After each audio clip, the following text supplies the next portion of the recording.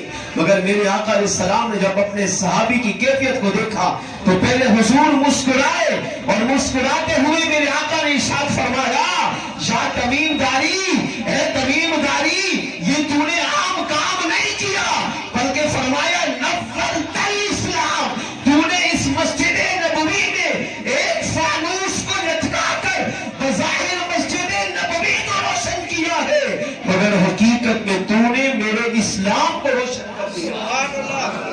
اسلام کو روشن کرنا کوئی معمولی بات ہے, اسلام کے اندر سارا دین آ جاتا ہے. میرے آقا نے فرمایا تو سمجھ رہا ہے کہ میں نے یہ فانوس لٹکا کر مسجد نبوی کو روشن کیا, اگرچہ بظاہر مسجد نبوی کو تم نے روشن کیا ہے, مگر فرمایا قد نورت الاسلام, حقیقت میں تو نے اسلام کو روشن کر دیا. مسجد کی روشنی کو میرے آقا نے فرمایا تو نے اسلام کو روشن کیا ہے. جب یہ کہا تو اب تمیم داری فرماتے اب وہ گھبراہٹ, اب وہ خوف, اب وہ ڈر ختم ہو گیا, اب میں بھی دل میں خوش ہونے لگ گیا. اب میرے آقا علیہ السلام نے یہ انعام دیا کہ تو نے نورت الاسلام, اسلام کو روشن کیا ہے. اب اس پر بس نہیں, میرے آقا علیہ السلام اتنا مسکرائے, حضور اتنا خوش ہوئے کہ آقا علیہ السلام نے فرمایا لو کانت لتی ابنتہ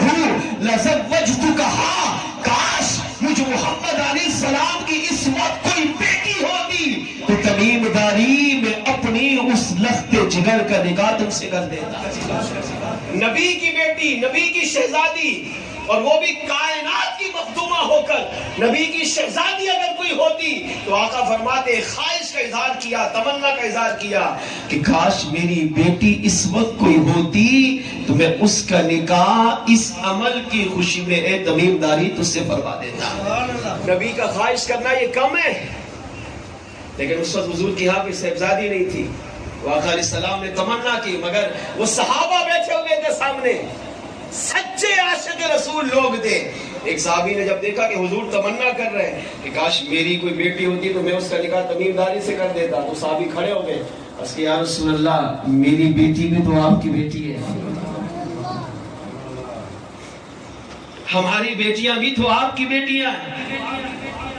اگر آپ کرم فرمائیں تو میں اپنی بیٹی کا اختیار حضور آپ کو دیتا ہوں. آپ چاہیں تو میری لخت جگر کو اپنی بیٹی سمجھ کر اس کا نکاح تمیم داری سے کر کے اپنی خواہش کو مکمل فرما دیں. آقا علیہ السلام نے اس صحابی کی خواہش کو پورا کیا، فرمایا میں نے تمہاری بیٹی کو قبول کیا. حضور نے اپنے صحابی کی بیٹی کو اپنی بیٹی فرما کر اس کا نکاح تمیم داری رضی اللہ تعالیٰ عنہ سے پڑھایا. اس سے کیا سیکھنے کو ملا کہ تمیم داری رضی اللہ تعالیٰ عنہ نے وہ عمل کیا جو اس سے پہلے کسی نے نہیں کیا. حضور کے سامنے کیا، حضور کے دور میں کیا، حضور کی حیات میں کیا، اور ڈر رہے تھے کہ پتہ نہیں حضور کو پسند آئے گا یا نہیں. مگر میرے آقا علیہ السلام نے تمیم داری کے اس عمل پر 2 انعام عطا کیے. ایک اپنی بیٹی کا نکاح کرنے کا ارادہ فرمایا اور صحابی رسول سے اس کی بیٹی لے کر اس کا نکاح ان سے پڑھا کر یہ بھی انعام عطا کیا. اور دوسرا انعام یہ کہ میرے آقا علیہ السلام نے فرمایا قد نورت الاسلام، تو نے اسلام کو روشن کیا.